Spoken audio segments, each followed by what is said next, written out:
welcome back to Fuzzy Dutchy Gaming and day 7 of the Layback Exile series.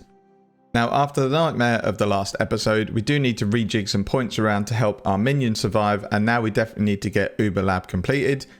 Once we've done this, we can respec our tree, get more armor and life for us, and get more resistances and survivability for the minions. I think we're going to make the decision to really get rid of block for the foreseeable future, as it takes a long time and good gear to get block capped, and armor is going to be more handy in the short term.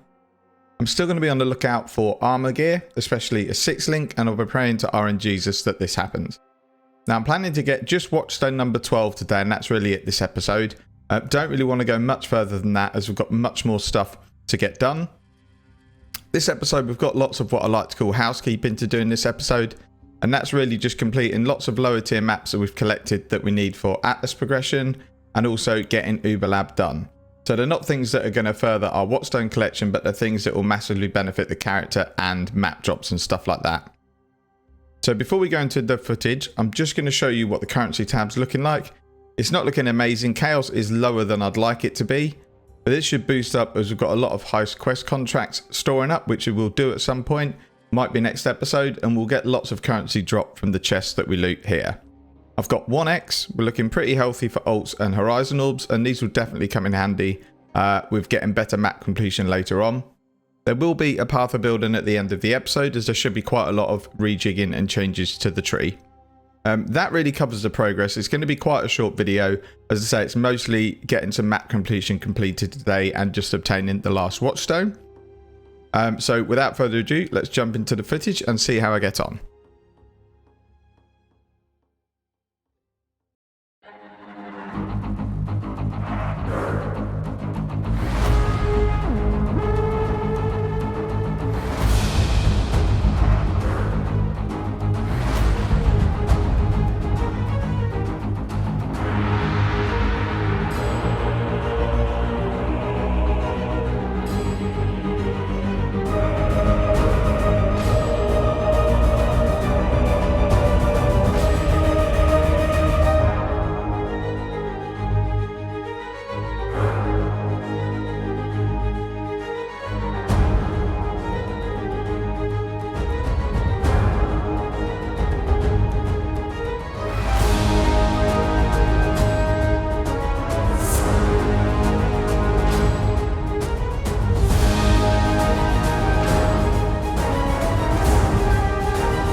So that was the end of day 7 and what would be a week at 1.5 hours per day. Today, as seen, we've had a bit of a change of pace, decided to really grind some Lira things, try and get a 6-link. Didn't work, but we got loads of good currency in the process. Decided to rework the build a bit, get rid of any block because we were only sort of 35-40% capped. It wasn't really doing a lot. So we've dropped block, put some more points into minion resistances and my own armor. So now we're a bit more tanky. We've got like 600 or 700 life regen per second. It's still a bit janky with clear because we're still on this blue and red 6-link. And realistically, a skeleton build wants at least 3 or 4 red gems in there.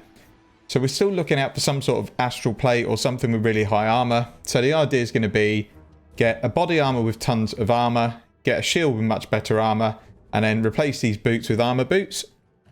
And then that'll give us much more armor. We've got determination, we've got lots of life, we've got various different ways to mitigate physical damage. And that's going to be the way we're going to try and survive instead of block. And we'll see how it goes. So that would be a week play, I would say really, really casually, like 1.5 hours a day. Even though it doesn't sound casual, it is fairly casual for how extreme people are in Path of Exile. So we've got 12 Watchstones. We've completed a couple of the Watchstones for 3, and it's appeared to be okay. So I think we can easily get the 16 Watchstones on this kind of scuff setup that we've got. Once we've done that, we can then really focus on what gear we want, and we can go and farm those areas for it. So hopefully the next week's got a lot of content to come with lots of farming, and hopefully getting towards some higher level content. As I said, the idea of the series, hence why it's called Layback Exile, is that it's done through an SSF season. So I'm not trying to get everything done within the first, 24 game hours or the first week, 2 weeks, whatever. This is more designed to show if you only play the game an hour and a half a day, can you progress and complete lots of the in-game content? And that's the reason I've picked minion build, because I'm not familiar with it. If I pick a build I'm really familiar with, it's kind of not really that casual because I've had a lot of playing experience with that build. So that's it for the first week. There might be a wrap-up summary video just to confirm and kind of go through everything that's happened in the first week. But hopefully next episode out tomorrow, day 8, and then we'll go from there. As always, thanks for watching, take care, and see you in the next video.